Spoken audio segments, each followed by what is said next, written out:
guys, in today's video I am going to show you how to make this He-Man cake. So I've started by tracing out an image that I found online of He-Man. It's on some baking paper, and then I just need to make sure I've baked a cake that pretty much is the same size, excluding the sword. The sword doesn't matter. We're going to trim all the way around the edge, although I'm actually going to cut it a few millimeters smaller than the outline, because the cake will end up making it get a little bit bigger by the time we've finished putting chocolate ganache and things on it. It will end up much bulkier. Okay, so I have got 2 pieces of cake. I did completely cheat and use packet mix for this one. I've gone for grey buttercream, which probably doesn't look that appetizing actually, but I was thinking, what colours does He-Man have on him that I can use? And I thought, oh, grey from his sword, but maybe I should have gone for a different choice. I haven't put it in these corner bits here because I'm going to cut those bits off. So I didn't bother putting it in those corners. Okay, so let's line him up on here. My cake is actually slightly too small for the head, but I've got plenty of like cake that's going to be cut off that we can just stick onto the top of his head, so I'm not too worried about that. Try and hold the knife pretty upright when you are cutting, otherwise you will get like a slope or a slant on the side of your cake, which we don't want. Trying to follow the edge of my template the best I can. Just cut a little bit off there and we'll stick this to the top of his head. Okay. There we go.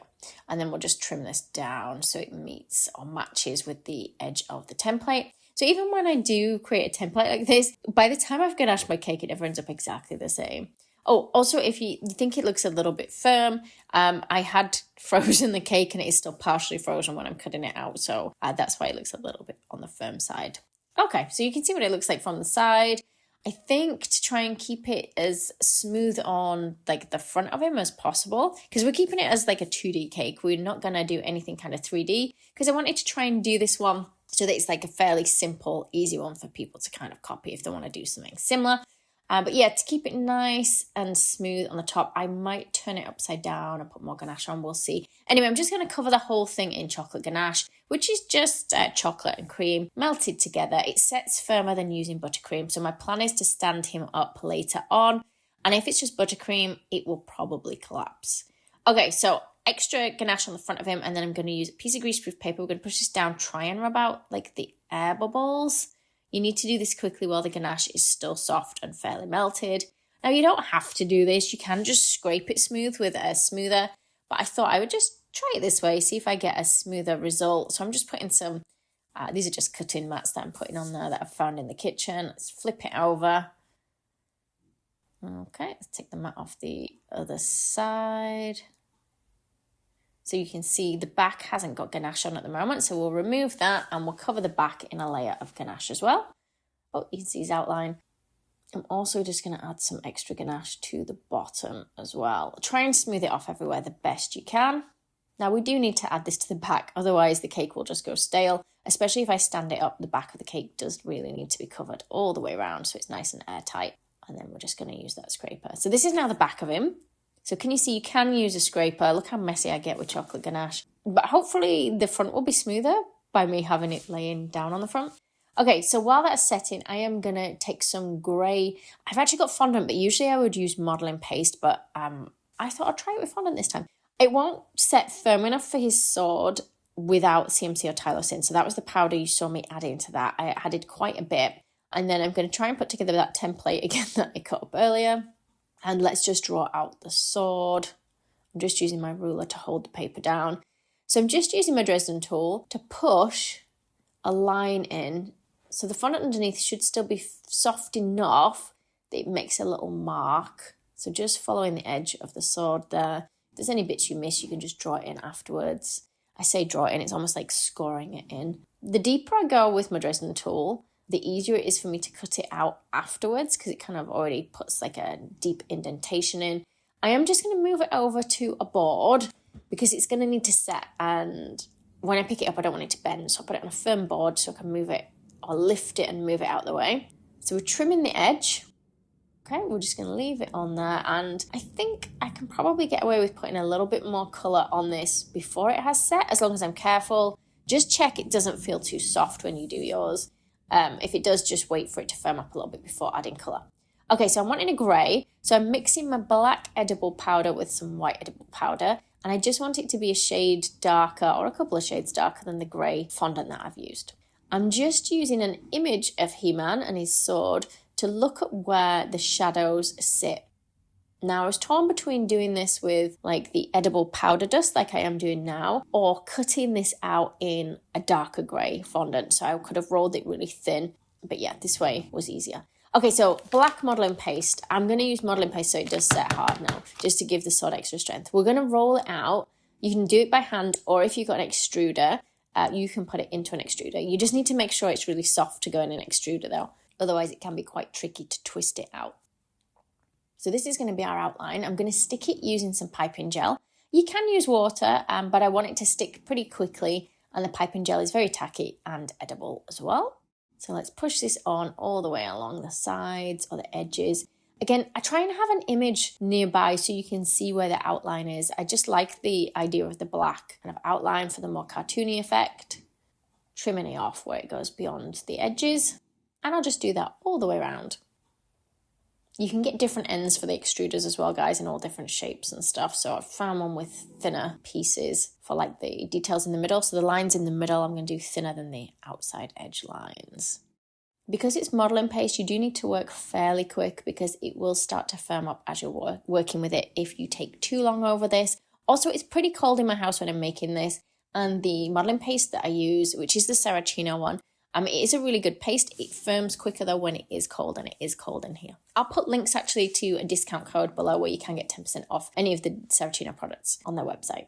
Hi guys, I'm just going to interrupt this video to do an advert for myself and thank everybody that has joined my subscription service yet. So a big thank you to everyone that has joined that. Just to let you know, one of the most recent videos in there or tutorials is the pig in the bathtub, and we're going to be putting the behind the scenes of Bowser's Castle in that as well, so watch out for that. But yeah, thank you so much everyone. I'll put details below so you can find out more. Can you see I've turned him over? I did actually get some air bubbles in there. So maybe I should have just used the smoother rather than doing it that way. So I'm going to mix some colour for his skin. I've got my little He-Man book here that I use for reference quite a bit. He's got, I don't even know what kind of colour you would say that is. I tried to find some pre-coloured fondants. There's 2 different brands here, but they're both a little bit pale for what I need. So I think we'll maybe do fondant with more of a caramel colour. And looking at him as He-Man, he actually looks a darker skin colour than when he is Adam. I'll put up pictures. So when he's Adam, it looks a bit paler. So let's go for this darker colour. So once that's kneaded into my fondant or sugar paste, I'm just going to cut a strip. We'll roll it up just to make it a bit easier to kind of handle it. I have put some piping gel on the edge of the cake already, or on that ganache. I'm just using the handle of the knife to just push it into those little kind of neck areas there.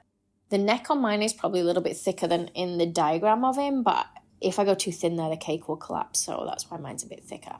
Okay, so we'll trim this off. I thought I'd rolled it out really thin, but now I'm cutting it. It actually looks much thicker than I had planned on doing this fondant. Okay, so can you see if I hold that template against there, you can see where it is a little bit wider now. Obviously, we cut the template thinner than it originally was anyway, but you can see the extra bulk around that neck to hopefully give it strength. Next, we're going to roll out the same skin colour that we did for him a little bit wider. It just needs to be big enough for my template. I have just redrawn that because the other one had cake and chocolate ganache on the back, which I don't want to get onto the fondant. So we're going to go around the lines on him in exactly the same way that we did with the sword. You can go over the whole thing. So the pencil marks are on the side that are towards me, so they won't come off on the back. It's just the indentations we'll see on the back. I didn't put the hairline on, but I'm going back to do that because I should have done that all in one go, really. There we go. So let's just go a little bit deeper, and then I'm going to cut that out using a knife. Just follow the outline. So let's use some colours. I'm not sure that his skin colour is quite right. He looks quite kind of jaundiced on mine. So what I thought was I'd try and use some edible powder dusts to add a bit more colour. So the first one I was using was like a butterscotch one. This is the Immaculate Confections one. Maybe some brown and some pinks as well. Oh, see, look at my printout. Look how different the colour looks. But can you see he has got quite a bit of shading? But before we add that, I'm just going to see if I can try and change the skin tone slightly by just adding, like I say, pinks and browns to it. But yeah, it's not made that much difference. So I'm dry dusting on some brown now for the shadowed areas on him. And I'm kind of thinking maybe I'm going to have another go at one of these cakes. Maybe I'll do Skeletor next time. And I think like this one, I did it like with dry edible powder. But you can see it doesn't give me really nice, crisp, clear lines. So when I do Skeletor, I think we'll try doing it maybe a slightly different way. Either we'll mix it as wet paint, or we might even just roll thin pieces in a different color that we stick on in fondant or modeling paste. So even though I've used a template, I feel like I've still managed to get his face wrong.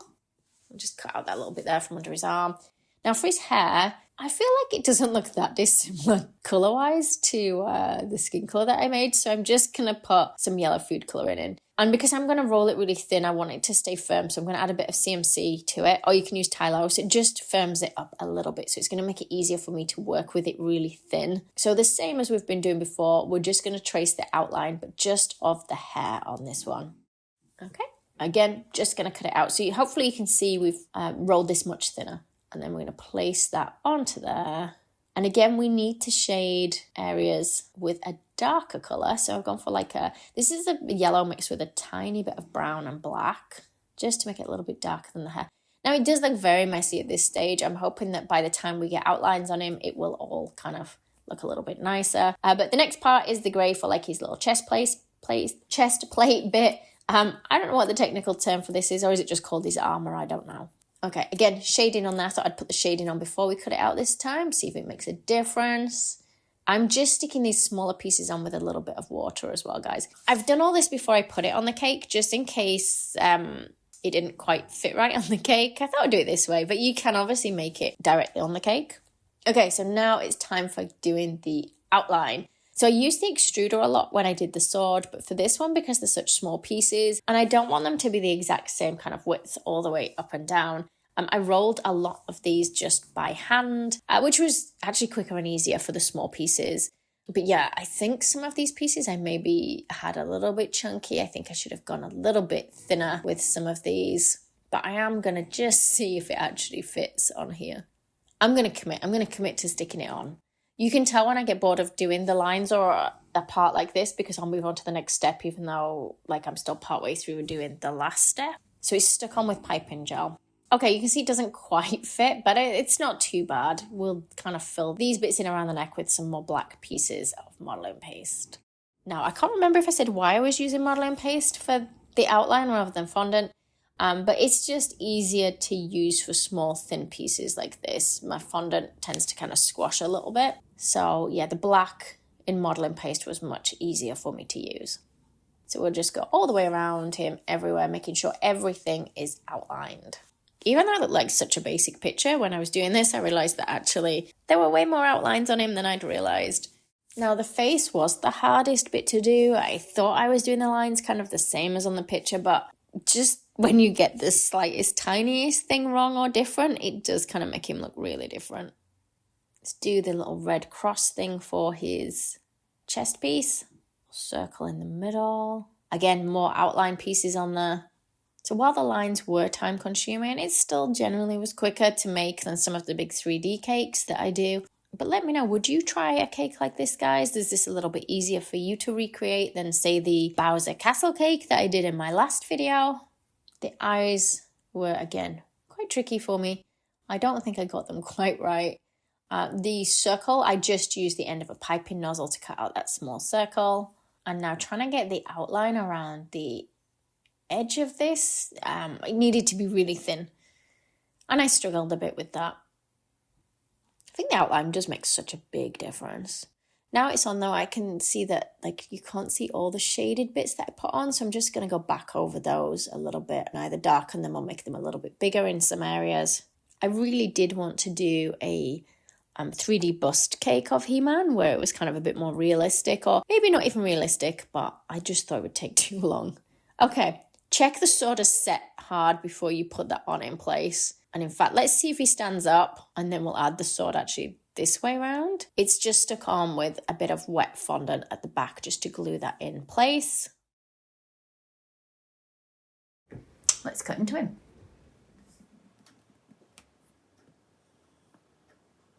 We can't see the strain on my face.